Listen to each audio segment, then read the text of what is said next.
기분에 굴복하지 마십시오. 누가복음 21장 19절. 너희의 인내로 너희 영혼을 얻으리라. 사람이 거듭나면 과거와는 달리 한동안 생각과 논리에 확고하지 못합니다. 우리는 그리스도의 마음을 형성하기 위해 새 생명을 표현해야 합니다. 인내함으로 내 영혼을 얻으라. 우리 대부분은 하나님께서 우리 안에 넣어두신 새 생명에 따라 영혼을 세워나가는 대신에 그리스도인의 삶의 문턱에 머물기를 더 선호합니다. 우리는 자신이 어떻게 만들어져 있는지를 몰라서 실패합니다. 우리는 훈련되지 못한 자신의 본성을 탓하는 대신에 마귀를 탓합니다. 자신에 대해 바르게 깨달을 수 있다면 얼마나 대단한 사람들이 되겠습니까? 우리가 기도할 필요가 없는 것들이 있습니다. 예를 들어 기분입니다. 기분이란 기도한다고 없어지는 것이 아닙니다. 발로 차 버려야 떠납니다. 기분은 언제나 물리적인 조건과 깊은 관계가 있지 도덕적, 영적, 내면적인 것이 아닙니다. 물리적인 조건에 따라 좌우되는 기분에 말려들지 않도록 계속적인 노력을 하십시오. 결코 한순간이라도 기분에 굴복하지 마십시오. 정신을 똑바로 차리고 기분을 떨쳐버리면 안 될 것 같았는데 됩니다. 우리에게 임하는 대부분의 불행은 하고 싶지 않다는 기분 때문에 옵니다. 그리스도인의 삶이란 영적인 결단과 담력이 삶 가운데 나타나는 것입니다.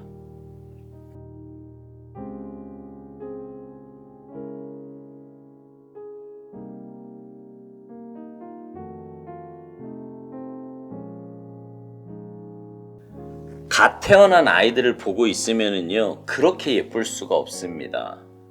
올망졸망 작고 예쁜 얼굴과 인형 같은 손과 발은 보고만 있어도 웃음이 절로 납니다.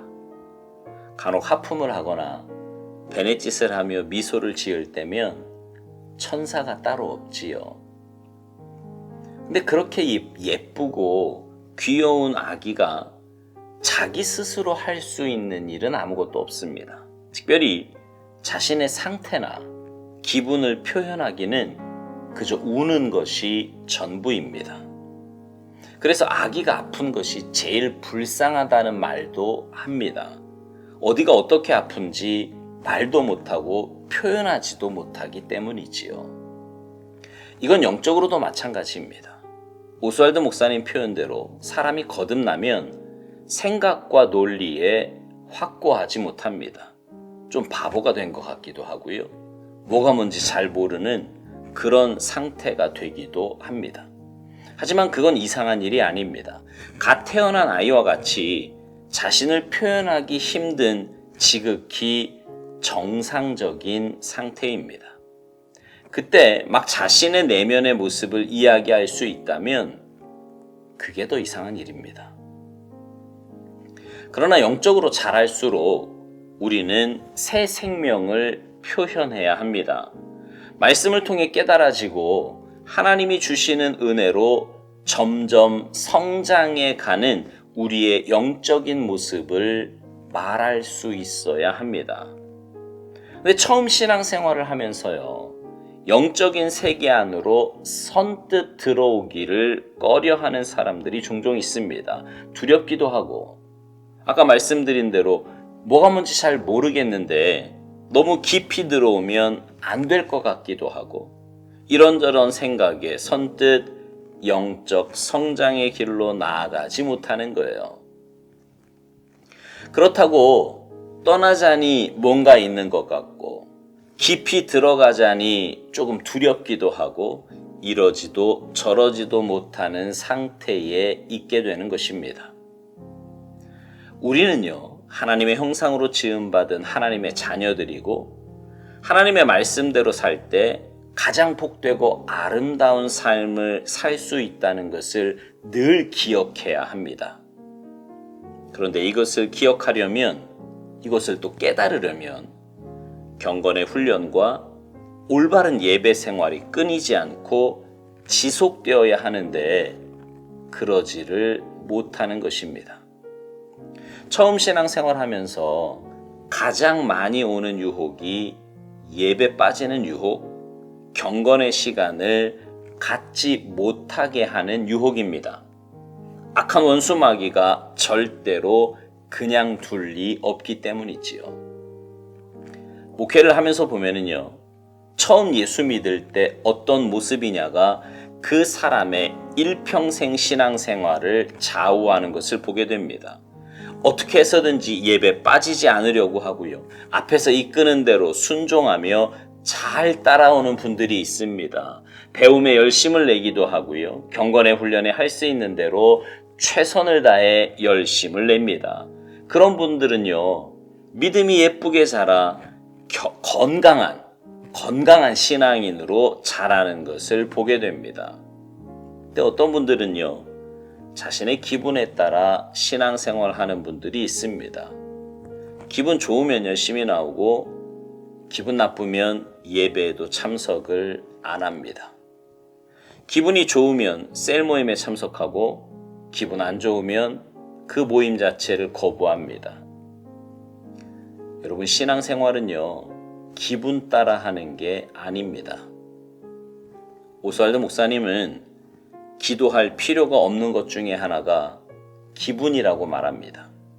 기분은 기도한다고 없어지는 것이 아니라 발로 차 버려야 떠난다는 거예요. 기분은 발로 차 버려야 떠난다는 말에 공감이 갑니다. 내가 기분에 매여 신앙생활을 좌우하는 것이 아니라 기분을 극복해야 한다는 말이에요. 그러면서 오스왈드 목사님은 기분이라고 하는 건 언제나 물리적인 조건과 깊은 관계가 있는 것이지 도덕적, 영적, 내면적인 것이 아니라고 말합니다. 여러분, 한번 가만히 생각해 보세요. 언제 여러분은 기분이 좋아집니까? 정말 물리적인 조건 때문 아닌가요? 예를 들어 몸이 아프다가 건강을 회복했어요. 기분 좋지 않습니까?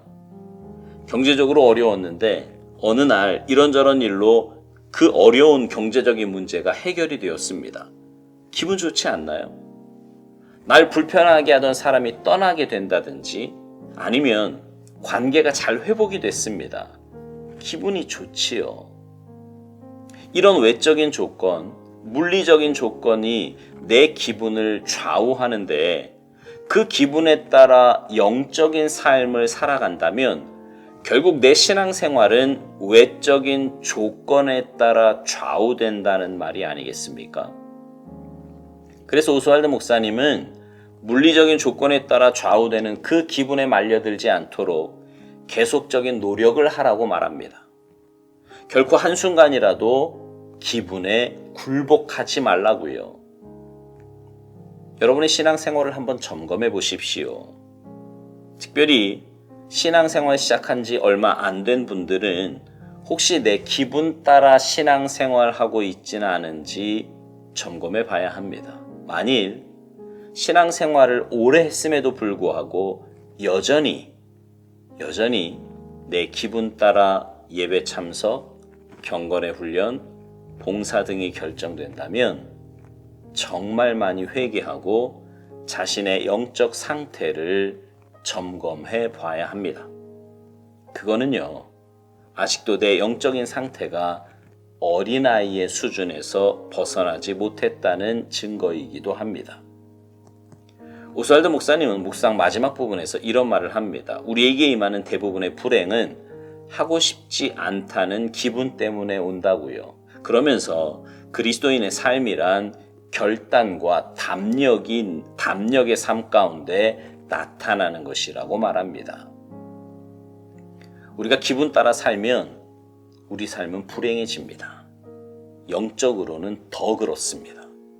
그러나 우리가 내 기분과 여건에 따라 하는 신앙생활이 아니라 말씀 붙잡고 그 기준에 따라 결단하며 순종한다면 분명 놀라운 은혜와 역사를 체험하며 살아가게 될 것입니다.